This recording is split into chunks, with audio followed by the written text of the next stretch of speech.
नहीं, absolutely I think अगर आप टोटल देखें तो आई थिंक जो जेएलआर का एबिट मार्जिन है वो 1% पे है, जो आई थिंक अगर आप कंपैरिजन करें तो थोड़ा बेहतर है उम्मीद के हिसाब से। Loss is also narrowed down to 173 million pounds.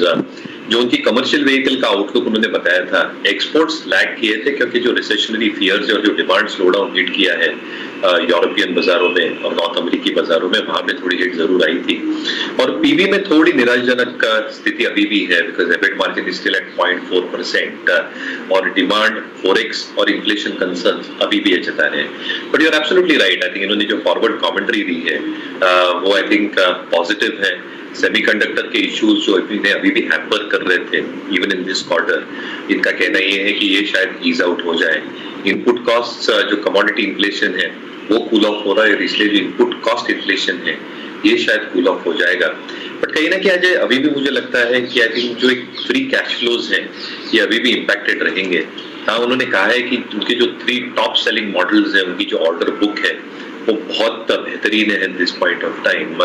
But you never really know how वो the next 6 months pan out. जो चाइना में चल रहा है उनका एक बहुत बड़ा मार्केट है जेएलआर को लेके, European market itself and North American markets as well.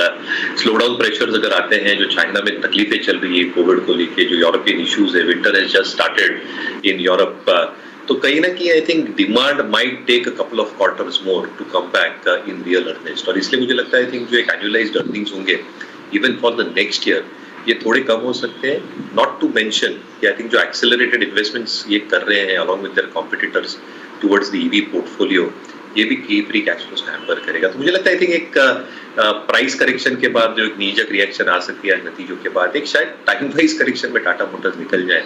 Auto basket में मुझे लगता है आई थिंक एमएनएम जो डोमेस्टिक ओरिएंटेड स्टॉक्स हैं ये बेहतर प्रदर्शन दिखा सकते हैं। मनीष, क्या किसी तरह की चर्निंग भी दिख रही है रियल एस्टेट स्टॉक्स में? गोदरेज प्रॉपर्टीज को आप देखें, कल भी उसमें एक अच्छा मोमेंटम दिख रहा था और इनफैक्ट आप जेफरीज की अगर इस रिपोर्ट को देखें तो उन्होंने टारगेट भी ऊपर का 1700 को दिया है। एक डेड पीरियड और लल पीरियड तो स्टॉक ने देखा है और उन्हें लगता है कि गाइडेंस जो होगी 100 बिलियन प्लस प्री सेल्स की, वो कंपनी आगे मीट कर लेगी।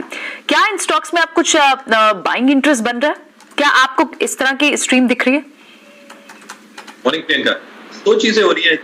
एक आई थिंक जो एक यूफोरिया था 3 तिमाहियों पहले towards the unlock trade and actually that played out as the market indicated. जो रियल एस्टेट की बिक्री हुई थी वेस्टर्न मार्केट्स में, मुंबई में जो स्टैंप ड्यूटी रिडक्शन किया था सरकार ने 1 साल पहले, आई थिंक ये सारी चीजें टेलविंड्स बन के आ गई। और जो सारे फेंस सिटर्स थे, जो वर्क फ्रॉम होम का माहौल था, उसमें आई थिंक एक सिग्निफिकेंट टेक ऑफ हुआ। तो आई थिंक जो रजिस्ट्रेशन डेटा हमने जुलाई अगस्त महीने तक देखे थे वो फिनोमिनल।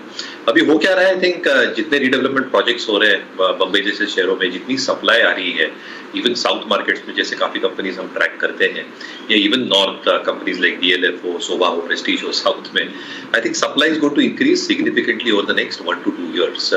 इसलिए आई थिंक जो एक डिमांड सप्लाई डायनेमिक्स रहते हैं वो थोड़े आई थिंक इन्वेंट्री बिल्टअप के हिसाब से, स्पेसिफिकली अनसोल्ड इन्वेंट्री, ये शायद थोड़े नंबर्स दिखने चालू हो गए हैं eight this point of time. With rising interest rates क्या थोड़ा प्रभाव आ सकता है इन terms of real estate demand going forward? I think अगले 2 तिमाहियों के आंकड़े वो शायद कहेंगे। इसलिए हमें लगता है आई थिंक जो रियल एस्टेट एंसिलरीज है यहाँ पे आई थिंक प्राइस स्ट्रेंथ बहुत जबरदस्त है। काफी कंपनीज ने काफी शानदार नतीजे पोस्ट किए हैं। फॉर एग्जांपल आई थिंक एक मिड कैप कंपनी है रुशिल डेकोर, उसका आप नंबर्स देखेंगे तो आई थिंक फिनोमिनल नंबर्स थे for the quarter gone by.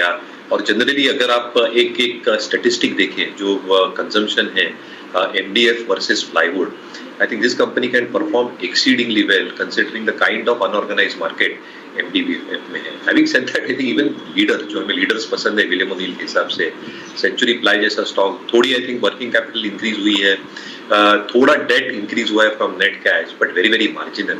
But हमें लगता है I think real estate ancillaries एक बहुत प्रॉक्सी प्ले हो सकते हैं, क्योंकि जो I think home improvement as a theme है, I think that should continue doing well over the next few quarter. और जो पूरी अर्बन स्टोरी है, I think that should still hold true for players like these.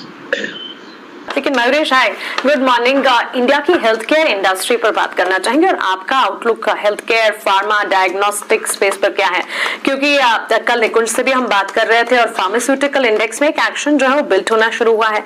Health care industry की अगर बात करें तो पिछले 5 सालों में ऑलमोस्ट 12 से 15% कैगर पर हर साल हमने अच्छे रिटर्न्स भी देखे हैं।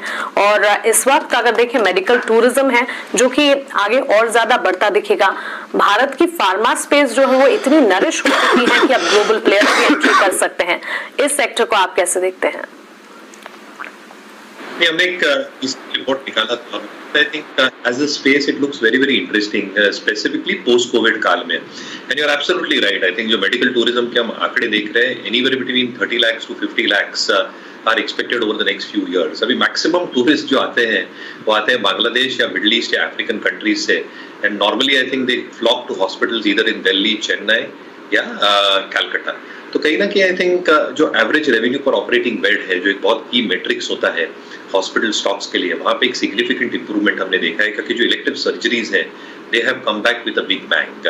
जो नए हॉस्पिटल्स है, hospitals like Narayana Hrudayalaya for example, I think एक डिसेंट शो पोस्ट कर रहे हैं। हेल्थ केयर ग्लोबल में जो एक सिग्निफिकेंट ट्रैक्शन हमें देखने मिल रहा है, specifically with new hospitals contributing on the EBIT front, और जितना उनका केपेक्स हो गया I think largely is behind them. Mayuresh, इस स्पेस में आपके चुनिंदा स्टॉक्स कौन से जो आप बता रहे हैं, फिर से दोहराइए। I think जो हमें at this point अच्छा लग रहा है I think is Max Healthcare। Logic बहुत सिंपल है। जो एवरेज रेवेन्यू पर ऑपरेटिंग बेड है उसकी अगर आप तुलना करें with the next 2 biggest players Apollo और Fortis, I think it is way ahead in terms of that figure. जो प्री टैक्स ROCE है, I think it is way ahead of that figure compared to these two hospitals as well. जो EBITDA margin है around 26-27% is way ahead as well. तो कहीं ना कहीं I think जो की डायनामिक्स है, जो इनका अर्बन सेंट्रिक फोकस है, 85% of the 3500 beds are in metro areas, जहाँ पे मेडिकल टूरिज्म की बहुत बड़ी तुलना में आ सकती है, जैसे मैं कह रहा था। और कहीं ना कहीं आई थिंक जो डेट पोर्शन है आई थिंक नेग्लिजिबल, क्योंकि 42 करोड़ का कैश है। तो जो एक्सपेंशन ये कर रहे हैं 2500 बेड का for the next 3-4 years with an asset light model, pre tax ROEs उसका मॉडल में अनुसार भी बहुत बढ़िया रह सकती है। और इसलिए हमें लगता है मैक्स एक बहुत चुनिंदा स्टॉक रह सकता है। But you should not lose your focus. एक बाय वॉच लिस्ट में हेल्थ केयर ग्लोबल भी है, जैसे मैं कह रहा था, एक पूरी टर्न अराउंड स्टोरी है with new hospitals contributing significantly well on the EBIT। कि जिस तरह सरकार एक्सिस बैंक का सुटी वाला जो स्टेक है वो ऑफर फॉर सेल लेके आई है, स्टॉक तो ITC का भी चल रहा है, 180 से ऑलमोस्ट 360 आ गया है, और अब व्यू आ रहा है कि शायद ये 400 की तरफ जा रहा है। कल भी देखिए 2% पूरे इंडेक्स को मदद कर रहा था, और वहां भी सरकार के पास सुटी का स्टेक है। तो क्या इसमें भी सप्लाई का ओवरहैंग है? आप कैसे ट्रेड करेंगे? क्योंकि ये बातचीत अब काफी हो रही है बाजार में, जैसे एक्सिस का स्टेक आया बाजार में कि नेक्स्ट ITC तो नहीं, और अगर जी हाँ हो सकता है तो क्या वो एब्जॉर्ब हो जाएगा पूरा? यहां से कैसे ट्रेड करेंगे ITC को? एक जैसे आपने आउट परफॉर्मेंस लास्ट months, तो I think as per the O'Neil methodology थोड़ा ओवर एक्सटेंडेड हो गया है पिवट से, थोड़ा मूविंग एवरेजेस से भी काफी ऊपर निकल गया है। तो वी एट मार्केट पर India strongly believe, I think जिनके पास जरूर होल्ड करना चाहिए, you have to probably trade to the nearest moving average. जिनको फ्रेश एंट्री लेनी है ऑब्वियसली एक पुलबैक की राह देखें। And you are absolutely right Ajay, I think after the Axis thing government का 7% का स्टेक है ITC में, 32,000 करोड़ का स्टेक है। तो आई थिंक कोई छोटी मोटी अमाउंट नहीं है फॉर अ सिंगल स्टॉक। तो बिल्कुल I think focus definitely ITC पे शिफ्ट होगा after the clean up on Axis, but pull back trades की राह देखें क्योंकि थोड़ा ओवर एक्सटेंडेड है एज पर द मेथोडोलॉजी अभी तक। यही 32,000 करोड़ का स्टॉक अगर बाजार में आ गया या इसका हिस्सा भी आ गया ना थोड़ा, तो ये जो चलती हुई रैली है ITC में वो कहीं ना कहीं कैप हो सकती है। दूसरी बात मैं आपसे एक डिस्कस करना चाहूंगा मयूरेश, इससे पहले कि मैं डीपी को भी शामिल कर लूं अपने शो में, जो हमारे साथ जुड़ रहे हैं दिल्ली से, और वो है IT कंपनी, जो बिग टेक जिसे कहते हैं, जो विदेशों की बड़ी बड़ी कंपनियां हैं, जो पहले वो छोटे मोटे स्टार्टअप से ले ऑफ शुरू हुए थे, अब बड़ी बड़ी कंपनियां। कल मार्क ज़करबर्ग आके बोल रहे हैं कि हमें मेटा में भी कहीं ना कहीं, तो व्यू ये आ रहा है निकल के कि जो फ्यूचर बेंच स्ट्रेंथ की प्लानिंग की थी बड़ी कंपनियों ने, मंदी की आहट और जो दस्तक है वो, उसकी वजह से ये लोग अपनी फ्यूचर बेंच स्ट्रेंथ और जो वर्क पाइपलाइन, उन्होंने वर्कर्स की पाइपलाइन बनाने की प्लान की थी, एक तो वो काट दी, और जो एक्स्ट्रा बेंच स्ट्रेंथ थी उसको भी कम कर रहे हैं। तो ये कितना बड़ा एक इशू है, क्योंकि कहीं ना कहीं इसका असर इंडिया के टेक्नोलॉजी सेक्टर पे भी पड़ेगा। ये एक बात निकल के आ रही है। आप कौन सी कंपनी को देखेंगे, आप कॉशियस किस पे रहेंगे? जो यूएस के साथ बहुत काम करती है, या यूएस रिटेल या एनबीएफसी स्पेस के साथ बहुत काम करती है, या ये डर जो है इतना ज्यादा डरने वाली बात है नहीं एक्चुअली? ये जो अजय, आई थिंक एक फैक्टर ये सारी प्रोडक्ट रिलेटेड कंपनीज हैं, तो कहीं ना कहीं आई थिंक जो एक दिक्कतें हो रही है is more to do with declining demand, क्योंकि प्रोडक्ट और प्लेटफॉर्म वाली कंपनीज हैं। हमारी कंपनीज बेसिकली आउटसोर्सर्स हैं जो काम करती है बैंकों के लिए सॉफ्टवेयर को लेके, रिटेल को सॉफ्टवेयर को लेके, या इंफ्रा कंपनीज का सॉफ्टवेयर को लेके। But you are absolutely right, अगर ये ट्रेंड्स जारी है और जैसे हम यूएस टीम से भी हमारी वीकली कॉल चलती रहती है, थोड़ी स्लोडाउन के प्रेशर्स डेफिनेटली विटनेस हो रहे हैं। थोड़े लॉजिस्टिक प्लेयर्स से मैं बात कर रहा था जो मेजरली एक्सपोर्ट इंपोर्ट के बिजनेस में है, और उनका थोड़ा कहना था कि I think they are seeing slack happening into their business, और थोड़ी अगले 1 से 2 तिमाहियों में आउटलुक थोड़ी वीक लग रही है, at least on the export front.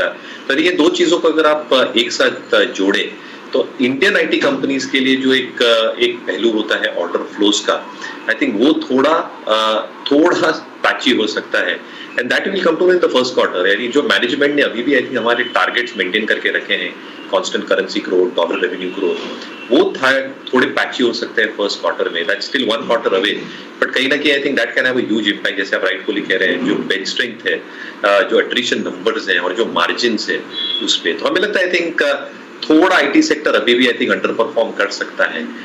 Capital goods, domestic oriented sectors, चुनिंदा banks, defence companies can do well for the next few quarters earnings के लिए। बीच अलग अलग स्टॉक्स पे कुछ कुछ रीजन के हिसाब से भी ढूंढने चाहिए। जैसे हम कह रहे हैं कि मार्केट के अंदर अगर 18,000 को बचाना है या फिर नए हाई पे लेके जाना है, एक शेयर की बड़ी इंपॉर्टेंस है, कई दिनों से चर्चा हो रही है उसकी, रिलायंस इंडस्ट्रीज। आज एक फ्रेश ट्रिगर और आया है, हमारे सहयोगी सोमित ने हमको बताया कि जो जीआरएम्स है सिंगापुर के, एक रिफाइनरी में आग लगने की वजह से वो अब $8 तक पहुंच गए हैं, 6 से $8 तक हो गए हैं। रिलायंस इंडस्ट्रीज 2300-2400 का रेट तब था जब जीआरएम्स ऑलमोस्ट 0 ही थे, अब $8 के आसपास है। ये पूरा डिस्काउंट हो गया मयूरेश, या फिर अभी और चलना बाकी है?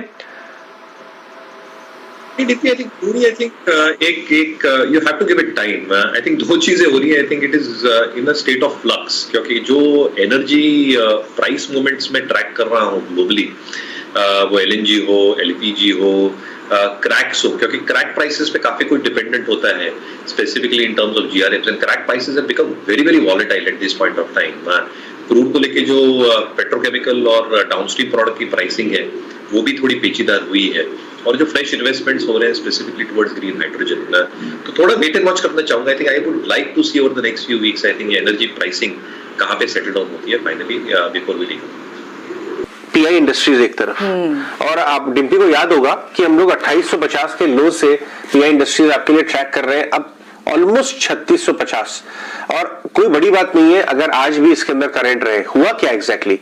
कल एक तो धमाकेदार रिजल्ट आए, बहुत बड़ा मार्जिन एक्सपेंशन हुआ, लेकिन जो कमेंट्री आई कॉल में उसकी वजह से ये देखिए कमेंट्री आपके स्क्रीन पे चल भी रही है, कमेंट्री में मैनेजमेंट ने विजिबिलिटी बहुत अच्छी दी है, यहां से भी ग्रोथ की सेकंड हाफ के लिए काफी अच्छी विजिबिलिटी दी है, उसकी वजह से कुछ अर्निंग्स अपग्रेड भी आए, 23 के और 24 के दोनों के अर्निंग्स अपग्रेड आए। मयूरेश, पीआई को देखा आपने? क्योंकि इंडस्ट्री लीडर है, अगर ये तेजी करेगा तो दूसरे स्टॉक भी चलेंगे।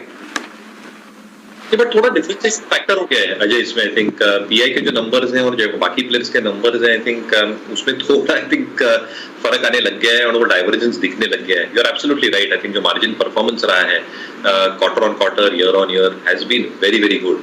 दूसरा आप देखिए जो इनका प्रोडक्ट पोर्टफोलियो है, अगर आप पेस्टिसाइड्स और फंगिसाइड्स की बात करें specifically towards rice, wheat and cotton, I think ये सबसे ज्यादा ग्रोइंग क्रॉप्स है इन द इंडियन कॉन्टेक्स्ट, और इसलिए आई थिंक ये जो नए नए प्रोडक्ट्स इसमें इंट्रोड्यूस कर रहे हैं और जो ये मात्रा में इनकी वॉल्यूम बिक्री हो रही है, I think that is extremely good. जो रेवेन्यू ग्रोथ का इन्होंने गाइडेंस दिया है 20% का इन the next financial year, 100 Bips की मार्जिन इंप्रूवमेंट, आई थिंक ये एक एक्सेप्शनल फैक्टर एट प्ले है compared to a lot of players within this industry itself। मुझे लगता है आई थिंक जो एक आउट परफॉर्मेंस है ये शायद बरकरार रहे और मोमेंटम जो बीआई के साथ है ये शायद कंटिन्यू। 1500 करोड़ की एक्स्ट्रा प्रोविजनिंग आई। ये स्टॉक में ऑलरेडी बहुत सेलर है। अगर आप देखें 1250 के नीचे में 850 वापस आ गया है और बार बार कुछ ना कुछ नेगेटिव आ रहा है। बड़ी प्रोविजनिंग ये दिखाती है कि आगे चल के शायद और दिक्कतें होंगी। चार्ट्स भी बड़े कमजोर हैं इसके। आप क्विक व्यू देना चाहेंगे मयूरेश पीरामल एंटरप्राइजेस? नहीं, आई थिंक सॉफ्ट नंबर से Ajay ji, I think just stay away at this point of time. लेकिन दीपक नाइट्राइट की तरफ, कुछ बड़े मूवर्स की तरफ ध्यान देना जरूरी है। दीपक नाइट्राइट के काफी जबरदस्त खराब नंबर आए थे। स्टॉक 8% ऊपर है, नीचे है और आपको मिल रहा है वापस 2122 के आसपास। 3-4 महीने का ग्राफ देखिए। एक इसने अटेम्प्ट की थी रिकवरी, लेकिन बाजार सरप्राइज रहा जिस तरह के नंबर्स आए, इसलिए आज फिर बाजार ने, ये देखिए इस महीने 10% नीचे है, तो 2300-2400 के आसपास के एरिया से ऑलरेडी गिरना शुरू कर दिया था। ये एफएनओ स्टॉक है बाय द वे। आप ये देखिए, क्या इस समय एंट्री लेनी चाहिए? ये एक वन ऑफ क्वार्टर के तौर पर भी हो सकता है। मयूरेश, आपने दीपक नाइट्राइट के नंबर्स देखे? देखिए, और मुझे लगता है आई थिंक जो इनपुट कॉस्ट प्रेशर्स है ये सारे स्पेशलिटी केमिकल कंपनीज को हिट हो रही थी, क्योंकि जो इन्वेंट्री पे ये बैठे थे, high cost inventory, I think वो लिक्विडेट करना बहुत लाजमी था। तो one can probably start presuming कि जैसे इनपुट कॉस्ट इन्फ्लेशन कम होते जा रहा है तीसरे तिमाही से, जैसे रीस्टॉकिंग करेंगे, और जनरली आई थिंक इनका जो फिनोलिक्स का बिजनेस है, ये पूरा का पूरा इंपोर्ट सब्स्टिट्यूशन वाला धंधा है इंडिया में, यहाँ पे एक जबरदस्त रिकवरी आ सकती है। But I think I ideally like to wait for the management call. Actually मैं सुनना चाहता हूँ आई थिंक मैनेजमेंट का इस पे क्या टेक है इन terms of both the future outlook going forward in the next year itself. और दूसरा, apart from phenolics, I think इनका जो कोर बिजनेस है, आई थिंक इनका जो परफॉर्मेंस केमिकल्स का बिजनेस है, बेस केमिकल्स का बिजनेस है, यहाँ पे क्या ये कोई प्राइसिंग प्रेशर्स देख रहे हैं क्या? तो आई थिंक ये 2-3 अहम मुद्दे हैं जो मैं मैनेजमेंट कमेंट्री से सुनना चाहता हूँ। So I think let's hear the commentary out. But stock ने एक प्राइस रिएक्शन जरूर दिया है, like every other stock within this space. मुझे लगता है I think value definitely emerge हो रही है, बट कहीं ना कहीं आई थिंक प्राइस स्ट्रेंथ थोड़ी लैग हो रही है एज पर। We are talking about pharma space. एक बार मयूरेश से भी व्यू ले लेते हैं। मयूरेश, एक टाइम था जब आपको जितने भी यूएस जेनरिक ड्रग मेकर्स थे उनके लिए थोड़ा प्रेशर था, और लेकिन अब जिस तरह की प्राइसिंग इंडिया मेकर्स को मिलेगी, प्राइसिंग बेनिफिट मिलेगा यूएस से बिकॉज ऑफ इन्फ्लेशन देयर, एक ये व्यू भी आ रहा है कि सारे जितने बड़ी कंपनीज है जिनके revenues majorly because of the global companies है, यूएस में मेजरली जिनका कारोबार है, उनके लिए अब फेवरेबल एनवायरनमेंट है। आपकी इस स्पेस में क्या राय है? क्या आपकी प्रेफर्ड बिट्स हैं? ग्लोबल लेवल पे समथिंग टू लाइक, मुझे लगता है आई थिंक जो पेप्टाइड का बिजनेस है सिप्ला का, और जो इंजेक्टेबल्स इनके लॉन्च होंगे और 2 नए प्रोडक्ट्स इनके जो लॉन्च होने वाले कॉम्प्लेक्स इनहेलर्स के, एक बाय दिस ईयर एंड और एक first half of the next year as well, हमें लगता है आई थिंक काफी कंट्रीब्यूट करेगा मार्जिन परफॉर्मेंस को। At the same time I think Sun Pharma की पिवट लेवल से अच्छा खासा ऊपर ट्रेड हो रहा है as per the original methodology. इससे हमें लगता है आई थिंक जो प्रोडक्ट पोर्टफोलियो या पाइपलाइन सन फार्मा की है, जितना एक मार्जिन प्रेशर आया था because of the generics, and you are absolutely right, I think जो जेनेरिक ड्रग्स है उसमें प्राइसिंग की बिल्कुल एडवांटेज नहीं रहती, बट आई थिंक जो प्रोडक्ट पोर्टफोलियो बना रहे हैं स्पेसिफिकली एफटीएफ्स, जो स्पेशलाइज्ड पोर्टफोलियोज हैं, and hopeful resolutions at their plants in the next few quarters, ये शायद टेलविंड्स बन सकते हैं। The worst in terms of margins are over. हमें लगता है आई थिंक सिप्ला और सन फार्मा ये चुनिंदा पिक्स नहीं। तो वो जो इनकी हेडविंड्स थी वो अब टेलविंड्स जैसी लग रही है। सिप्ला, सन फार्मा, ये आपकी 2 प्रेफर्ड बेट है। Mayuresh, thanks so much for being on the show today. कोई डिस्क्लोजर आपका? आई थिंक ग्रुप स्टॉक्स की चर्चा की मेरी पर्सनल होल्डिंग बिल्कुल नहीं है, बट ये सारे स्टॉक्स हमने हमारे क्लाइंट्स के साथ डिस्कस किए हैं, तो क्लाइंट्स के पास हो सकते हैं। बहुत बहुत शुक्रिया आप समय देने के लिए मयूरेश। आप